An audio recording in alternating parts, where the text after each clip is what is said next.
Vamos a orar, queridos hermanos, como siempre también grabamos para que quede en consulta este video en el canal de YouTube y ustedes puedan ir ahí, verlo y checarlo y ser de bendición en cualquier momento. Bien, hermanos, oremos entonces. Amado Padre, en esta hora te agradecemos por este tiempo. Te agradecemos, Señor, por tu bondad, por tu fidelidad. Te agradecemos porque tus misericordias son nuevas cada mañana. Te agradecemos por el cuidado que has tenido de nosotros en este día. Gracias por esta reunión. Gracias por este tiempo. Queremos que tú hables a nuestras vidas hoy. Permítenos, Padre, escuchar tu voz. Permítenos ser guiados por tu Espíritu a través de las Escrituras para conocerte más.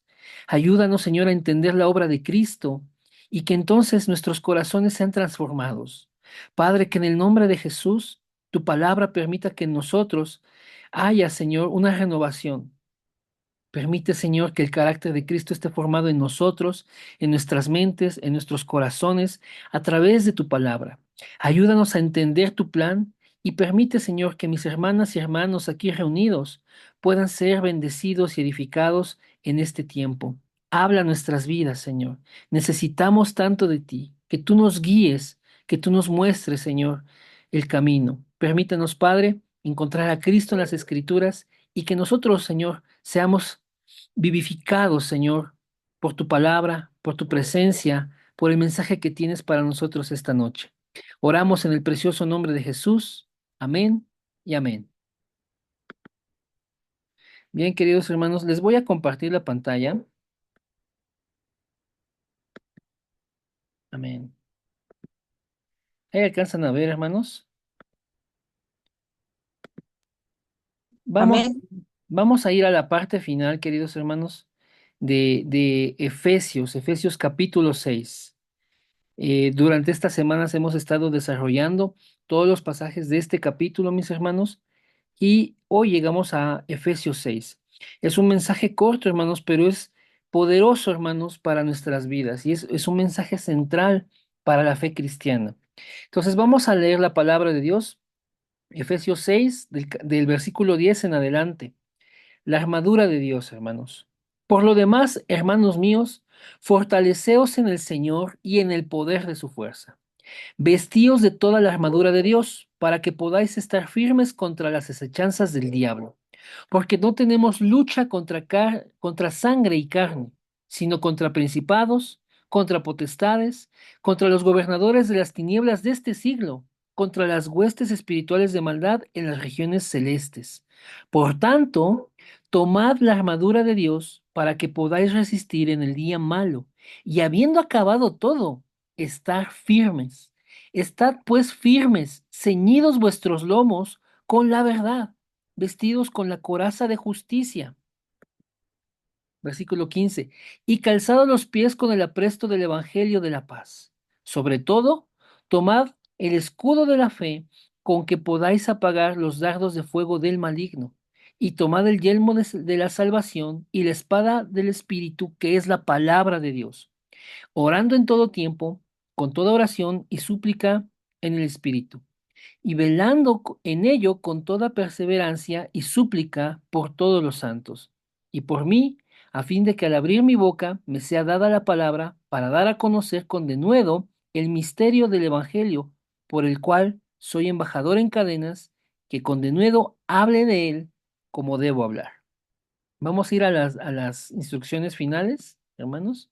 Estas son las salutaciones finales de la carta para que también vosotros sepáis mis asuntos y lo que hago, todo os lo hará saber Tíquico, hermano amado y fiel ministro en el Señor, el cual envía a vosotros para esto mismo, para que sepáis lo tocante a nosotros y que consuele vuestros corazones. Paz sea a los hermanos y amor con fe de Dios Padre y del Señor Jesucristo.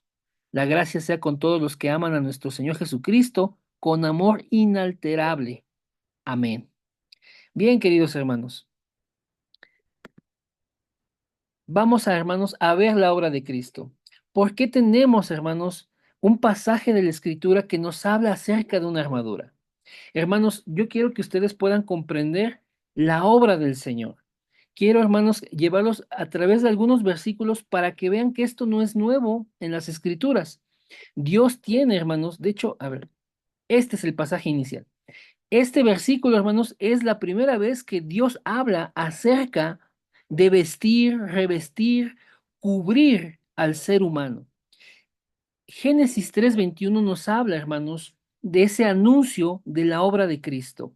Cristo, hermanos, va a morir en lugar de los culpables. Él, siendo inocente, va a tomar el lugar de los culpables, recibirá el pago de sus pecados, recibirá una muerte para que ellos vivan, una vida por otra vida. El justo muriendo por los injustos, el inocente muriendo por el culpable. Y esto se anuncia, hermanos, en Génesis 3:21. Y Jehová Dios hizo al hombre y a su mujer túnicas de pieles y los vistió. Hermanos, tan pronto el hombre pecó, el hombre rompió el pacto, hermanos. Dios se encarga de dar la solución y esta solución es Cristo. Y de manera práctica al hombre y a la mujer les muestra lo que a ellos les iba a pasar. Por causa de su pecado, ellos iban a morir. Pero Dios toma animales inocentes para que mueran en su lugar. Entonces Dios, al sacrificar estos animales inocentes, les hace al hombre y a su mujer túnicas de pieles y los vistió. La inocencia de estos animales ahora cubre la desnudez de estos pecadores. Hermanos, la idea de que Dios nos provea algo con que revestirnos, algo con que cubrirnos, no es, hermanos, nueva en el Antiguo Testamento. Dios la viene marcando desde Génesis 3:21. Quiero regresar a una diapositiva acá atrás. Vean lo que dice en Segunda de Crónicas 6:41. Oh Jehová Dios, levántate ahora para habitar en tu reposo, tú y el arca de tu poder. Oh Jehová Dios, sean vestidos de salvación tus sacerdotes y tus santos se regocijen en tu bondad. Cuando Salomón está en la dedicación del templo y está orando, hermanos, porque Dios esté obrando no solamente en esa generación, sino hacia el futuro, que Dios esté obrando en medio de su pueblo, viene este versículo. Sean vestidos de salvación tus sacerdotes y tus santos se regocijen en tu bondad. Como Dios al habitar en su pueblo, como Dios al llenar ese templo que Salomón construyó para él, como al depositar el arca, hermanos, en ese santuario, Dios desea vestir de salvación a sus sacerdotes, a esos que le sirven, a esos que ministran en su presencia. Dios, hermanos, sigue mostrando esta idea de vestir, de cubrir al ser humano. Dios ahora nos dice aquí que sean vestidos de salvación tus sacerdotes. ¿Todo bien hasta aquí, hermanos?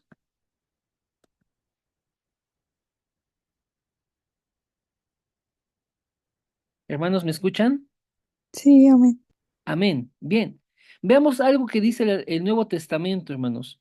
Una vez que Jesús ha resucitado y se aparece a sus discípulos y los va, hermanos, a confrontar por su incredulidad, Él les está dando estas instrucciones, hermanos. Dice, he aquí, yo enviaré la promesa de mi Padre sobre vosotros, pero quedaos vosotros en la ciudad de Jerusalén hasta que seáis investidos de poder desde lo alto. Hermanos, esta idea, hermanos, de ser cubiertos, ser vestidos, ser, hermanos, investidos, va sobre una misma línea. Dios quiere poner sobre el ser humano de su bendición, de su presencia, de su espíritu. Hermanos, quiere poner sobre el ser humano de su poder, de su autoridad. Cuando aquí la palabra de Dios nos dice que Jesús instruye a sus discípulos que permanezcan en la ciudad de Jerusalén hasta que sean investidos de poder, hermanos, significa que van a recibir sobre ellos algo que les permite autoridad y poder. Van a recibir, digámoslo así, si me permiten el ejemplo, como cada 6 años en este país se hace, hermanos, una ceremonia donde hay un nuevo presidente. En este caso tenemos una nueva presidenta. Pero las personas que ocupan este cargo son investidos con la banda presidencial. Se coloca sobre ellos un distintivo para que las personas sepan que esa persona representa poder y representa autoridad y es el mandatario de este país.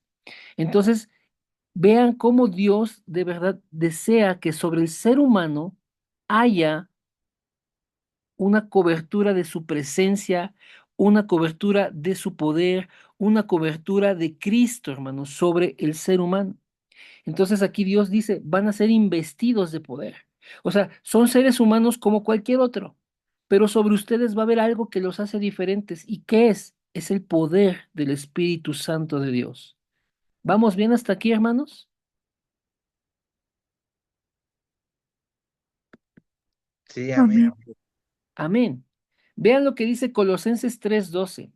Vestíos pues como escogidos de Dios. ¿Cómo es esto de vestirnos como escogidos de Dios? Es ser santos y amados, de entrañable misericordia, hermanos, ¿sí? De benignidad, de humildad, de mansedumbre, de paciencia. Cosas, hermanos, espirituales, cosas que vienen del Espíritu de Dios. Con eso es que Dios quiere vestirnos, porque hay una distinción, hermanos, como santos y amados. Los que son santos y amados, los hijos de Dios, se caracterizan por tener entrañable misericordia, benignidad, humildad, mansedumbre, paciencia, hermanos. Dios desea que vistamos así. Y un ejemplo más, hermanos. Gálatas 3:27. Porque todos los que habéis sido bautizados en Cristo, de Cristo estáis revestidos. Esta idea, hermanos, del bautizo. La palabra bautizar, hermanos, es una palabra, es un verbo griego, hermanos. Es un verbo que implica ser cubierto por agua, ser sepultado por agua. Entonces, es una inmersión en agua.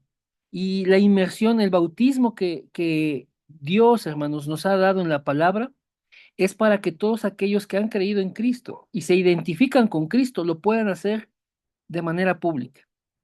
Y el bautismo, hermanos, es un acto público de fe, donde las personas declaran que creen que Jesús es su Cristo, que Jesús es su Señor.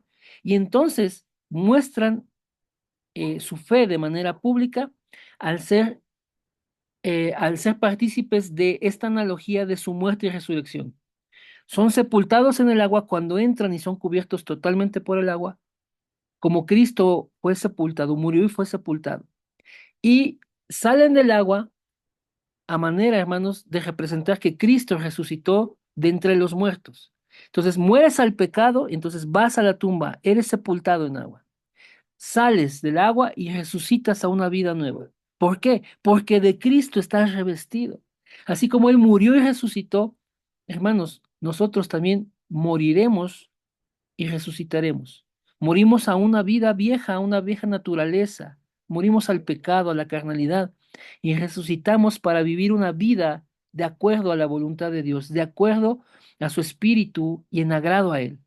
Entonces, hermanos, vean cómo Dios desarrolla esta idea de que sobre el hombre quiere poner algo, revestirnos, cubrirnos, investirnos. Entonces, hermanos, vamos a ver esto, hermanos, que revestirnos de Cristo es Cristo en nosotros, hermanos. Y aquí les pongo algunas imágenes sobre la armadura. ¿Y alcanzan a ver bien estas imágenes, hermanos, de la armadura? Amén. Amén. Amén. Generalmente en el cristianismo se confunde este pasaje ilustrando, hermanos, el mismo con una armadura medieval, una armadura que le va a sacar ventaja al texto como de 1300 años.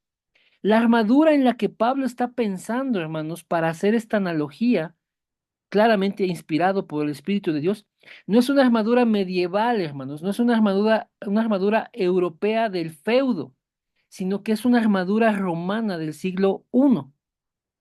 Y estas son imágenes, hermanos, que nos ilustran cómo eran las armaduras romanas del siglo I, del siglo I, que es el tiempo en el que Pablo vivió y en el que escribe, hermanos, por inspiración divina, la carta a los Efesios. Entonces, hermanos, vean aquí cómo esto es diferente a la armadura medieval que generalmente se tiene como ilustración de este pasaje. Yo nomás quiero ahí como dato colocarles que esta es la armadura más parecida a lo que Pablo está describiendo. Bien, ¿para qué fuimos dotados de una armadura? Bueno, el pasaje nos dice lo siguiente, que es para estar firmes, hermanos, y se menciona en tres ocasiones.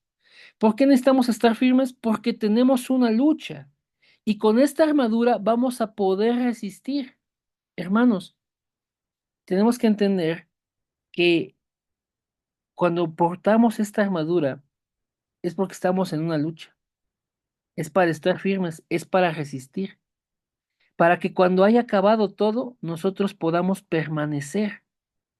Hermanos, y no solo eso, sino que el estar revestidos de Cristo, el portar esta armadura espiritual que Dios nos menciona en la palabra, es, hermanos, estar también en comunión con Dios.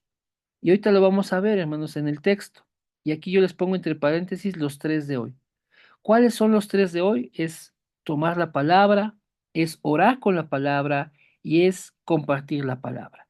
Bien, hermanos, entonces vamos a regresar al texto para ir discerniendo todo lo que Pablo nos está poniendo por mandato del Señor.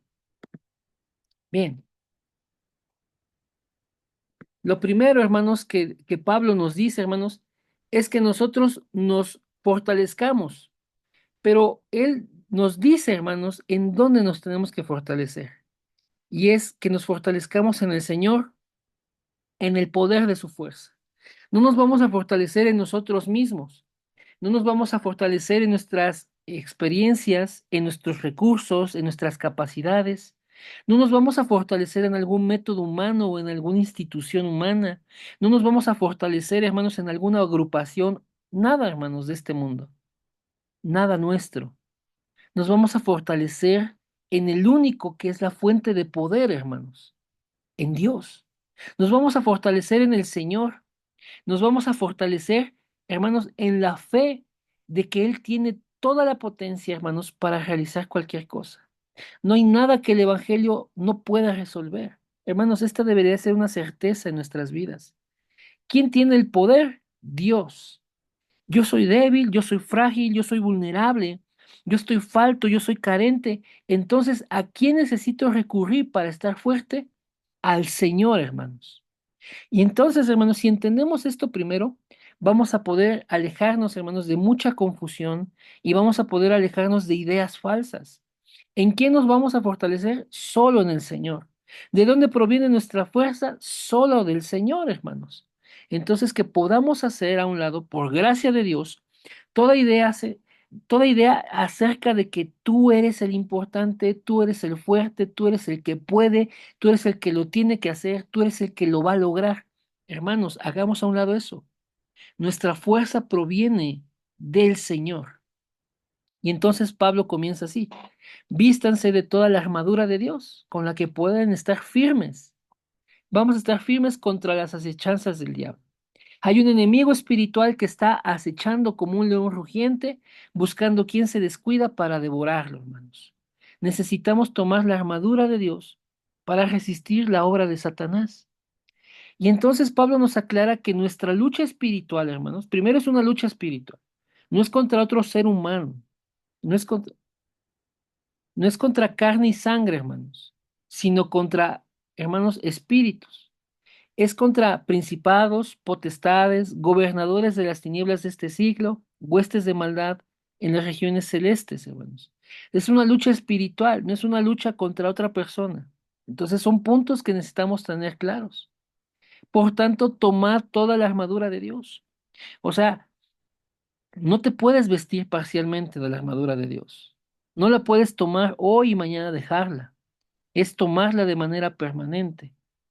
Toma toda la armadura de Dios para que puedas resistir en el día malo. Esta es la segunda ocasión que dice eh, para que podamos resistir. Hermanos, de esta manera necesitamos, hermanos, hacer conciencia de que nosotros estamos en una batalla que implica, hermanos, una confrontación así, literal. Es algo real, hermanos. No es una figuración, no es un lenguaje, hermanos, poético que dice, ah, ok, peleas de esta manera y es algo romántico. No, hermanos, es una batalla real, es una batalla donde verdaderamente se busca causarnos daño. Y dice aquí, y habiendo acabado todo, estar firmes.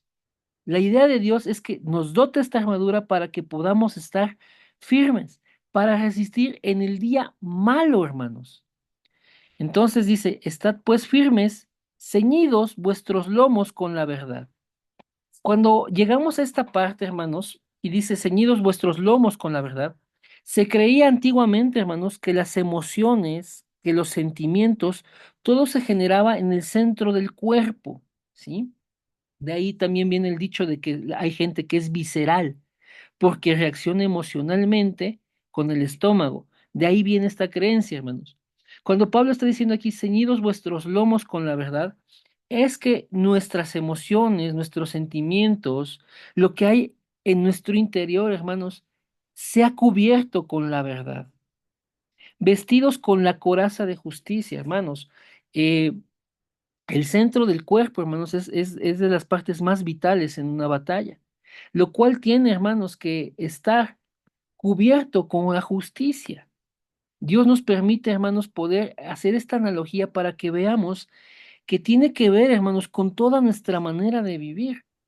Cuando dice aquí la palabra, vístanse con la coraza de justicia, hermanos, quiere decir que nosotros tengamos el poder de dejar a un lado nuestra propia justicia, nuestra propia dependencia a que nosotros tenemos un estándar moral, tenemos una medida, tenemos un conjunto de ideas y valores. Hermanos, que hagamos todo eso a un lado y que adoptemos la justicia verdadera, la justicia que proviene de Dios.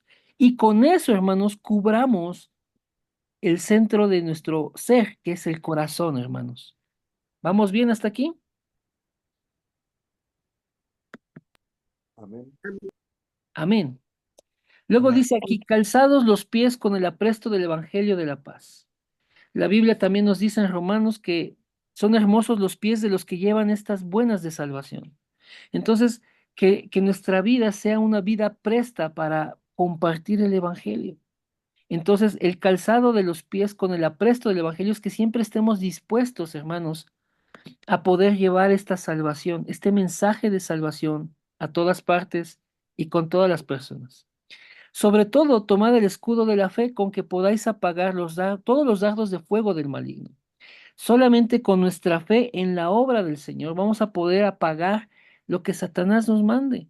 Si nosotros tenemos bien arraigada en nuestro corazón la palabra de Dios, cuando venga una situación, cuando venga algún problema, alguna crisis, con la fe en la palabra de Dios, hermanos, vamos a detener todo lo que Satanás busque sembrar en nuestra mente, busque sembrar en nuestro corazón.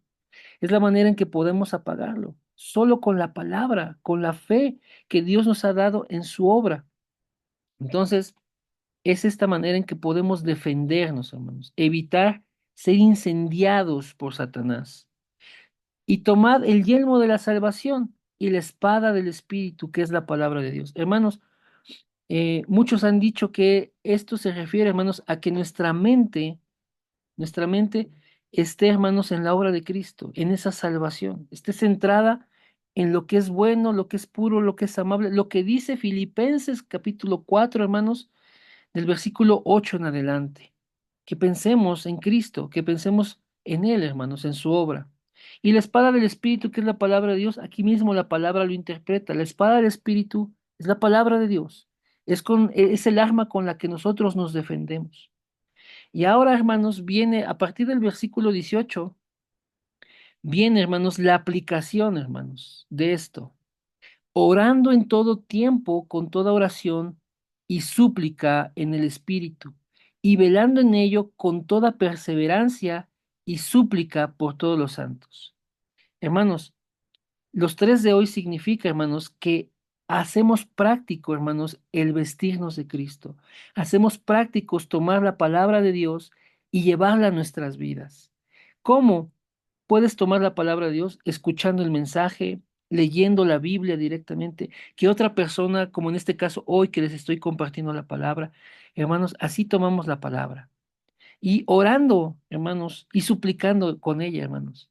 Necesitamos un tiempo para que la palabra que escuchamos la podamos llevar en oración. De esa manera nosotros somos llenos del Espíritu de Dios. Y sucede lo que dice el versículo 19, que si oramos, hermanos, cuando abramos nuestra boca, nos es dada palabra para dar a conocer el denuedo del misterio del Evangelio. Esto es compartir la palabra. Esto es evangelizar. Esto es dar a conocer la verdad de Dios a otras personas. Entonces, mis hermanos, si ustedes me permiten, yo les quiero hacer el siguiente comentario. Muchas veces, hermanos, las iglesias o las personas creyentes toman este versículo como, como un juego, hermanos. Y yo lo quiero decir con todo respeto. Hacen simulación de que se visten la armadura de Dios y pelean, ¿no? Entonces, es hasta como un poco didáctico el asunto. Pero hermanos, esto es serio, esto es real, o sea, hay una batalla, hay un enfrentamiento diario, hermanos, lo cual, hermanos, implica que el creyente verdadero, el discípulo verdadero, tome con seriedad la palabra de Dios para vivirla. Tome seriedad para tomar un tiempo de comunión con Dios, leer la palabra, orar. Siendo llenos del Señor, puedes compartir la palabra con otros. Dios pone los encuentros. Pero hermanos, en toda nuestra vida, hermanos, como vimos en los versículos iniciales, tiene la bendición de que Dios quiera cubrirnos, de que Dios quiera revestirnos, de que Dios quiera investirnos. Dios nos ha dotado de esta armadura, hermanos, para que nuestra vida, hermanos, verdaderamente permanezca en su voluntad. Entonces, voy a dejar hasta aquí la palabra de Dios solo con este mensaje.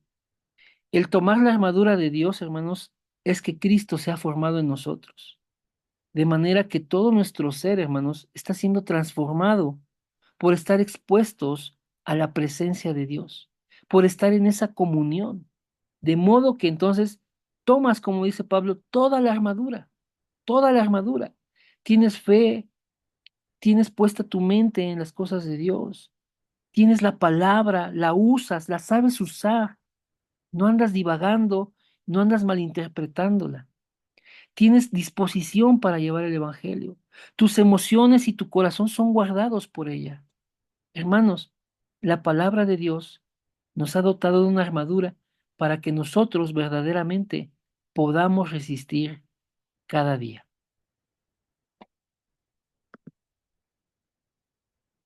Bien, mis hermanos, hasta aquí voy a dejar la grabación, pero quisiera escuchar su fórum, hermanos.